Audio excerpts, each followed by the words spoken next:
अहिल्यानगर मुकुंदनगरात पुन्हा तोफखाना पोलिसांचा धडाकेबाज छापा। एमडी ड्रग्ज प्रकरणात आणखी 3 ताब्यात। मुख्य सूत्रधार जमीर शेख फरार।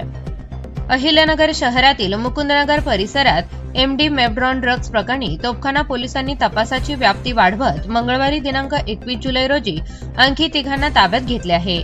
यामुळे शहरातील ड्रग्जच्या स्थानिक वितरण रॅकेटचा मोठा पर्दाफाश होण्याची शक्यता व्यक्त केली जात आहे। दरम्यान या संपूर्ण रॅकेटचा मुख्य सूत्रधार जमीर निसार शेख अद्याप फरार असून त्याच्या शोधासाठी विशेष पथक रवाना करण्यात आले आहेत। यापूर्वी तोफखाना पोलिसांनी 31,04,400 रुपये किमतीचे सुमारे 154 ग्रॅम मेफ्ड्रॉन ड्रग्ज, खेळण्यातील पिस्तूल, चाकू व इतर साहित्य जप्त करत मोठी कारवाई केली होती।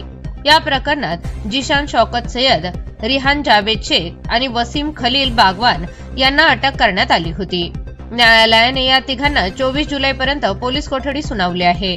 या आरोपीकडून झालेल्या चौकशीतून मिळालेल्या माहितीच्या आधारे पोलिसांनी पुढील कारवाई करत अली शकील शेख वय वर्ष 19 राहणार गोविंदपुरा, दानिश फारुख शेख वय वर्ष 29 राहणार जुनी घास गल्ली तांबटकर गल्ली आणि कासिफ सजाद खान वय वर्ष 26 राहणार जुना मुकुंदनगर या तिघांना ताब्यात घेतले आहे। सध्या त्यांची सखोल चौकशी सुरू असून या रॅकेटबाबत महत्त्वाची माहिती समोर येण्याची शक्यता आहे। पोलीस तपासात या संपूर्ण ड्रग्ज नेटवर्कचा मुख्य सूत्रधार जमीर निसार शेख असल्याचे निष्पन्न झाले आहे। कारवाई दरम्यान तो पोलिसांना चकवा देत पसार झाला होता। शहरात ड्रग्जचा साठा आणणे आणि त्याचे वितरण करण्यामागे त्याची महत्त्वाची भूमिका असल्याचा संशय तपासातून पुढे आला असून त्याला अटक करण्यासाठी विशेष पथक विविध ठिकाणी मोहीम राबवत आहेत। मुकुंदनगर परिसरात सलग होत असलेल्या कारवायांमुळे शहरात कार्यरत असलेल्या ड्रग्जच्या स्थानिक वितरण साखळीचा मोठा भांडाफोड होण्याची शक्यता आहे। पोलिसांकडून संपूर्ण नेटवर्कचा छडा लावण्यासाठी कसून तपास सुरू असून आणखी काही संशयित पोलिसांच्या रडारवर असल्याची माहिती समोर येत आहे।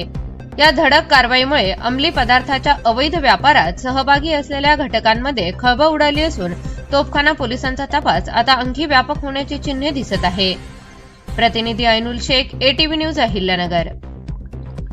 कॉंग्रॅच्युलेशन्स वहिनी, बाळ झाल्याबद्दल। पण मी ऐकलंय डिलिव्हरी फार क्रिटिकल होती। आता ठीक आहे ना सगळं? अगं होता थोडा प्रॉब्लेम, पण स्त्रियांच्या आरोग्याची संपूर्ण काळजी घेणारं मातृसेवा होतं ना साथीला। सगळं सुरळीत झालं। किशोर वयापासून ते रजोनिवृत्तीपर्यंत स्त्रीच्या आरोग्याची संपूर्ण काळजी घेणारं अहमदनगर मधील पहिलं स्त्री रुग्णालय Matruseva women's hospital, obstetric, ICU, किशोरवयीन आणि विवाहपूर्व समुपदेशन, गरोदर माता तपासणी आणि प्रसूती, पहिल्या सिझेरियन नंतर नॉर्मल डिलिव्हरीची सोय। मातृसेवा विमेन्स हॉस्पिटल, सक्कर चौक, नवीन टिळक रोड, अहमदनगर। फोन 9850 20 0017।